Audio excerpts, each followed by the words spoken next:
আসসালামু আলাইকুম। প্রিয় দর্শক, অন্য মঞ্চের আলাপচারিতায় আপনাদের সকলকে আমন্ত্রণ জানাচ্ছি। ধন্যবাদ আপনাকেও, আপনার দর্শকদের অনেক অনেক। আপনার দর্শকের টানে আর থাকতে পারলাম না আরকি।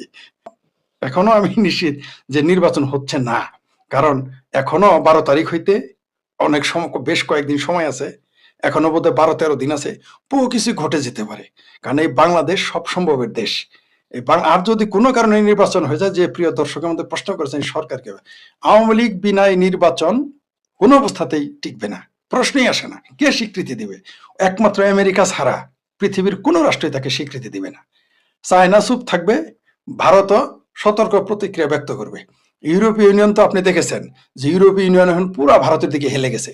মানে পুরা ইউরোপীয় ইউনিয়ন, আপনি জানেন ইউরোপীয় ইউনিয়নের প্রেসিডেন্ট বলছে যে mother of all deals, mother of all deals, অর্থাৎ নরেন্দ্র মোদীর সাথে তারা চুক্তি করতে পারে।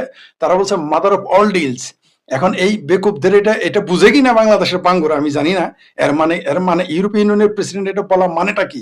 ভারত যে কত বড় শক্তি এই গাধারা এটা বুঝেই না। এরা পারমাণবিক বোমা গিলে খাবে, ভারতের ৩ দিনে দখল করবে, ৪ দিনে দখল করবে, ৭ দিনে দখল করবে। মানে ভারত মনে হয় যে বাংলাদেশের মতো গণিমতের মাল হয়ে গেছে। কিন্তু সেই ভারতে ইউরোপীয় ইউনিয়নের প্রেসিডেন্ট বলে যে মাদার অফ অল ডিলস তারা সম্পন্ন করেছে নরেন্দ্র মোদীর সাথে। এই আকল তো তাদের নাই। কারণ নির্বোধ শিশু কিন্তু সিংহের লেজ দিয়েও কিন্তু কান খোঁচায়। তো এই বাংলাদেশের বাঙ্গরা সিংহের লেজ দিয়ে কান খোঁচাইতেছে।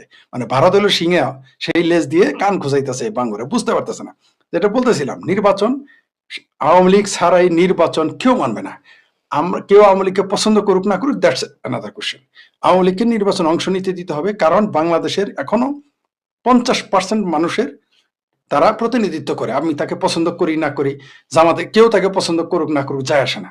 জামাত ৩% হয়ে তারা যদি নির্বাচনে না নিলে নির্বাচন বিতর্কিত হয়, বিএনপির ২৫% হওয়ার পরে নির্বাচনে না নিলে যদি নির্বাচন বিতর্কিত হয়, তাও বিএনপি নিষিদ্ধ করে নাই, জামাত নিষিদ্ধ করে, কোন রাজনৈতিক দলে আওয়ামী লীগ নিষিদ্ধ করেনি। তারপরেও সেই নির্বাচন যদি বিতর্কিত হয়, তাহলে এই নির্বাচন কেন বিতর্কিত হবে না? ওই জামাতের রাজাকারের বাচ্চারা যতই বলুক আওয়ামী লীগ ছাড়া নির্বাচন মানে কি ইনক্লুসিভ নির্বাচন নয়, তাকে বললো জনগণের অংশগ্রহণই বড় কথা। তাহলে গতবার আওয়ামী লীগ কি করেছিল? আওয়ামী লীগ কি বলছিল জামাত নিষিদ্ধ, বিএনপি নিষিদ্ধ? বলে নাই। তাহলে গতবার ওরা এই নির্বাচন যদি ১২ তারিখে হয়ে যায়, তাহলে কিন্তু ওই আওয়ামী লীগের যে নির্বাচন বিতর্কিত সেটা কিন্তু জায়েজ হয়ে যাবে। এই আকলই তাদের নাই। অর্থাৎ মূলত তারা আওয়ামী লীগকেই প্রমোট করতেছে। যেমন ৩২ নাম্বার বাড়ি ভাঙার পরে তারা মূলত আওয়ামী লীগকে জিন্দা করেছে। তারা বঙ্গবন্ধুকে নিয়ে বেশি বেশি বঙ্গবন্ধুর বিরোধিতা করার কারণে বঙ্গবন্ধু জীবিত বঙ্গবন্ধুর সাথে মৃত বঙ্গবন্ধুর শক্তিশালী হয়ে গেছে। এই এদের বাড়াবাড়ি করার কারণে এই নির্বাচন ১২ তারিখে যদি হয়ে যায়, তাহলে আওয়ামী লীগের যে বিতর্কিত নির্বাচন এটা জায়েজ। কারণ আওয়ামী লীগ তো কোনো দলকে নিষিদ্ধ করেনি। আর এই নির্বাচন তো টিকবেই না। এই নির্বাচনের ফলাফল যাই ঘটুক, তারা তো তাদেরকেই আনবে ক্ষমতায়। আনার পরে তারা যে স্বপ্ন দেখতেছে আওয়ামী লীগ কিন্তু বিরোধী দল হিসেবে ১২ তারিখের পরে কিন্তু পৃথিবীর সব খেলা বদলে যাবে। বাংলাদেশের রাজনীতির পটও পরিবর্তন হয়ে যাবে।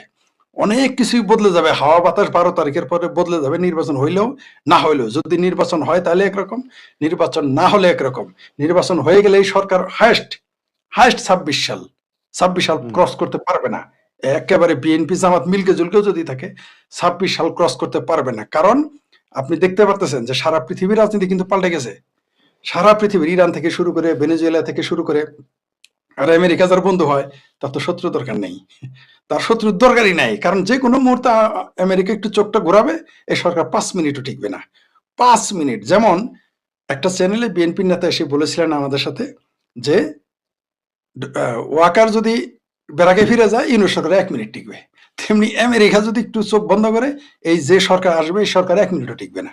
পরের দিনই পতন ঘটে যাবে। আর আওয়ামী লীগ বানের পানির মতো ঢুকে পড়বে। আওয়ামী লীগ আপনি ঠেকাইতে পারবেন না। কারণ আওয়ামী লীগের উপরে এত নির্যাতন, এত এত এত অত্যাচার করা হয়েছে যে এই ১৭ মাসে ১৭ বছর ফেল করে দিছে। তো এটা রিটার্ন আসবেই। কারণ প্রকৃতি তার নিজস্ব গতিতে চলবে। জামাতেরা বিএনপিদেরও একটু শিক্ষা পাওয়া দরকার। তাদের বোঝা উচিত যে তাদের শত্রুকে, আমি বারবার বলেছি, আমাদের বৃহত্তর ময়মনসিংহ বিভাগে, মানে বর্তমান বিভাগ ময়মনসিংহ অঞ্চলে যত হাঙ্গামা হয়, এমনকি আওয়ামী লীগ বিএনপি আওয়ামী লীগ বিএনপিতে, এর পিছনে ইন্ধন যোগায় এই জামাতেরা। এটা আমি কিন্তু এখন না, বারবার বলে আসছি, আপনার চ্যানেলে বলেছি, আমি লিখেছি বারবার। রেজাউল করিম হীরাকে শেরপুর থেকে গ্রেপ্তার করেছে, আপনার মনে আছে? আওয়ামী লীগের এমপি 80-র উপরে বয়স তাকে ধরে আনলো এই জামাতের ষড়যন্ত্রে। এটা বলার কারণে জামালপুর এক হিন্দু প্রতিবাদ করছে আমার বিরুদ্ধে। আপনি আমার ফেসবুক পোস্টে তো এখন ফেসবুকটা তো নাই, সে আমার সাথে বিতর্কে নামছে, কয় আমি নাকি মিথ্যা কথা বলতেছি। এই ষড়যন্ত্র করেছিল তখন জামাত বিএনপি কে দিয়ে সে আবার লিখছে আমার বাড়ি তো জামালপুর সদর, মনে হয় যে জামালপুর সদরে থাকলে সব জানে, অন্য কেউ থাকলে অন্য কেউ জানবে না, মানে চান্দের খবর নিতে গেলে চান্দে গিয়ে বাস করতে হবে। আমার বাড়ি হচ্ছে জামালপুর, এটা সে ভুলে গেছে। মানে সে বুঝাইতে চাইছে যে তার বাড়ির সদরে, আমার বাড়ির সদরের নিচে না জানে কি, তার জানা নাই যে সদরে আমাদের সরিষাবাড়ি যে রাজনীতির মূল কেন্দ্র, এটা তার ধারণাই নেই। যাই হোক, জামালপুর কেন্দ্র সেন্টার নিয়ে চিন্তা করে না, সরিষাবাড়ির উপরে জামালপুরের রাজনীতি নিয়ন্ত্রণ অনেক কিছু নির্ভর করে। যাই হোক, যেটাই রেজাল করিম হীরাকে, যিনি সাবেক এমপি মন্ত্রী ছিলেন বিএনপি আওয়ামী লীগের, তাকে যখন ধরে আনে এত বয়স্ক তার স্ত্রী সহ, তাকে ভূমিপুষ থেকে কি যেন জমি রেজিস্ট্রি করতে গেছিল, তখন কি কারণে যেন এটা নিয়ে আমরা কথা বলেছি সম্ভবত, এই ষড়যন্ত্র করেছিল বিএনপির, তখন খুশি হয়েছিল। আমি জানতাম বিএনপির সাথে লাগবে। আমি আবারও বলি, এমনকি বহু আগেও বলেছি যে একদিন এই দেশে বিএনপি নির্বাচনের শুধু তফসিল ঘোষণা করলে বিএনপি আর জামাতের যে মধুর প্রীতি, এই গাইঠে প্রীতি, এই প্রীতি কিন্তু আর থাকবে না। তো শেরপুরে একটা না, অনেক তো বেশি মরার কথা ছিল জামাতের, কারণ জামালপুরে জামাতের কোনো অস্তিত্ব নাই। লাথেউ স্টাইলে ব্রহ্মপুত্র নদী আর যমুনা নদীর তীরে ফেলানো উচিত। এই বদমাইশগুলো জামাতের এখানে 1500 কোটি টাকা পাবলিকের কাছ থেকে হাই হাই কোম্পানির মাধ্যমে নিয়ে নিছে। আপনি সার্চ দিলেই পাবেন, জামালপুর মাতারগঞ্জ লিখলেই পাবেন, জামালপুর লিখলেই পাবেন যারা কি করছে। এই যারা মারে তারা তো মেরেই নেয়, যারা হাই হাই করে যেন হাই হাই কোম্পানি, এই হাই হাই কোম্পানি জামাতের 3টা কোম্পানি প্রায় 1500 কোটি টাকা মেরে দিছে। এটি নিয়ে দেখবেন লাগাতার মিছিল মিটিং হয়েছে, এবং আপনার চ্যানেল আপনারা দেখাইছেন। তো ওই শেরপুর আরো বেশি মার খাওয়ার কথা ছিল জামাতের।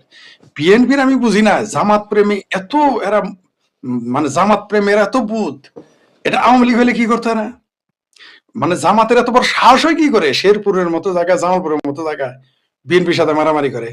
এই সাহসটা, এটা কিন্তু আজকাল বিএনপি দিয়েছে, তার ফল তারা ভোগ করতেছে। এটা করতে হবে, কারণ এই সৈয়দ আশরাফের ভাষায় মৌলবাদী শক্তি কেবলমাত্র আওয়ামী লীগের শত্রু না, তার ভাষায় শুধু আওয়ামী লীগের শত্রু, আমার ভাষায় এটা বাংলাদেশের শত্রু, বিএনপির শত্রু, পুরো বাংলাদেশের শত্রু।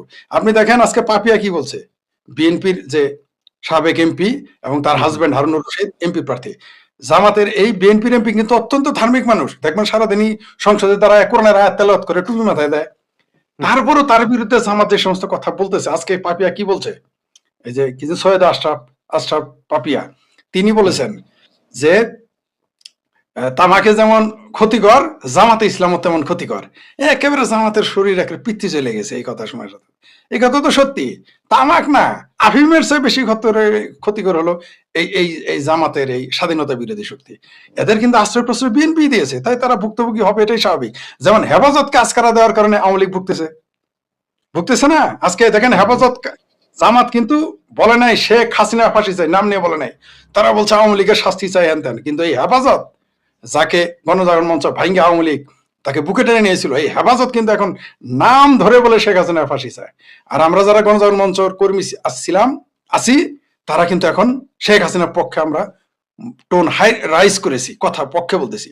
কিন্তু ওই যে হেফাজতকে 33 বিঘা জমি দেওয়া হয়েছে, যে হেফাজতকে আপনার হাসান মাহমুদ গলা নিয়ে প্রীতি করছে, গাইটে প্রীতি, যে হেফাজতকে শেখ হাসিনার দরজায় গিয়ে নিয়ে গেছেন, আওয়ামী লীগের সভানেত্রীর দরজায়, আওয়ামী লীগের দরজায়, সেই হেফাজত কিন্তু এখন শেখ হাসিনার ফাঁসি চায় নাম নিয়ে।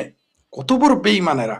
তো জামাত বলেন আর হেফাজত বলেন, মৌলবাদী শক্তি কোনোদিনই আওয়ামী লীগের বন্ধু ছিল না। আমি বারবার বলি, মোল্লা আর মিলিটারি কোনোদিনই আওয়ামী লীগের বন্ধু হইতে পারে না, না না, হতে পারে না। আমি জানি এই কথা শুনে আওয়ামী লীগের অনেক বন্ধু বান্ধব মনক্ষুণ্ণ হবে না আমার এই কথা শুনে। ভাই, আপনি আওয়ামী লীগে করেন, আপনার দায়িত্ব, আপনার যে এজেন্ডা, আপনি হয়তো এইভাবে বলবেন না।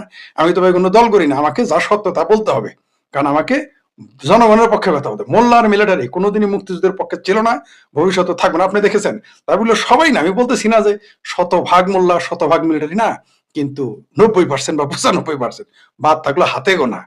হাতে গোনা কয়জন আর্মি, হাতে গোনা কয়জন মোল্লা হয়তো মুক্তিযুদ্ধের পক্ষে, কিন্তু 95% মোল্লা মিলিটারি অবশ্যই আওয়ামী লীগের পক্ষে, বাংলাদেশের স্বাধীনতার বিরুদ্ধে।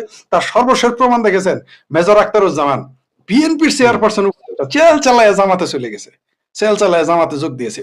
আবার তার আরেক, আপনি না ই করছেন, এগুলো দেখাইছেন নাকি সুসত্য পাঠক, যে তার আরেক পোলা গেছে কি হেফাজতে নাকি খেলাফতে। মানে সব মৌলবাদী দলে জামাতেরা বিএনপির মুসলমান মনে করেন, আওয়ামী লীগের মনে করে। এটা আমরা আওয়ামী লীগের বন্ধুদের বুঝাইতে পারি না। এটাই হলো আমাদের চীনের দুঃখ। আমরা যে বুঝাই এত, আরে ভাই আমরা তো এমপি মন্ত্রী হবো না, আসাদুজ্জামান নূর যে আওয়ামী লীগের এমপি হবে না, বাসে মেয়র হবে না, মন্ত্রী হবে না, আমিও হব না। কারা হবে ভাই? আপনারাই হবেন।